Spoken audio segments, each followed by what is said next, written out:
કોરોનામાં. મારી વાત સાંભળ સખા.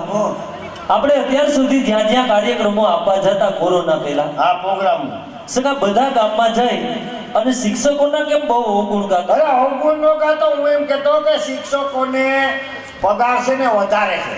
કેમ વધારે છે? એને નોકરી તો ટાઢે સારી ને ભગવાન. હા. એને થોડા હરપના માથા કચરવા પડે ને ક્યાંય રાતે પાણી વારવા જવું પડે. અને કેવડા પગાર, એની મજા કેવી, માથે પંખા હાલતા હોય.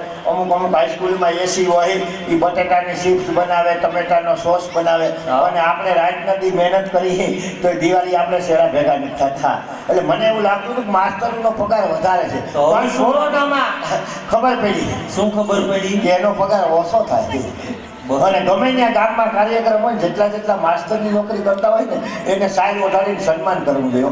એને ખરેખર ધન્યવાદ આપવો જોઈએ. સગા શું કામ શિક્ષકોનું સન્માન કરવું છે? એ એટલા માટે કે આ લબાસાને એને હાંસવા કે આ છોકરા હું આઈટમ છે તો કોરોનામાં ખબર પડી. હો, કોરોના પહેલા તો માસ્ટર જાણે નહીં જાણે.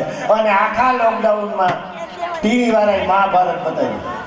મહાભારત જોઈ જોઈને આપણા છોકરાઓને આખું મહાભારત મોઢે થઈ ગયું. સખા બહુ સારી વાત કહેવાય. સારી જ વાત છે, હું ક્યાં નબળી કહું. કારણ કે સખા મહાભારત જેવી સિરિયલો જો આપણા નાના બાળકો જોવે ને હા, તો સખા આપણા આ નાના બાળકોમાં સંસ્કારોનું સિંચન. પણ વધી ગયા.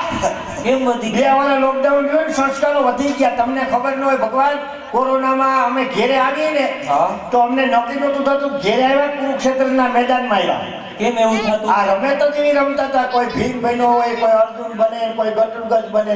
એકવાર તો લોકડાઉનમાં બપોરે ધોમ તરીકાનો દોઢ વાગે હું મારી ઘેરે આવ્યો. હા. પણ મારો છોકરો ને બે ત્રણ છોકરા ઓહરીને રમતા હતા. મેં આવી નથી તો બપોરે ડેલી ખોલીને એક પગ મૂક્યો ને તથા ઓહરીમાંથી મારા છોકરે મારા સામે બાણ ચડાવ્યું.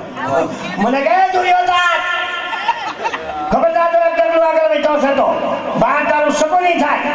તથા હું હેપતાઈ ગયો. હું કહું દીકરા, દુર્યોધનનો દીકરો દાતો ઘરમાં કરી જા. હું દુર્યોધન નથી, હું તારો બાપો છું. હું તારી માનો હરણ કરી નથી આવ્યો. એને પ્રેમથી 4 ઘૂમરા ફરીને આવ્યો છું.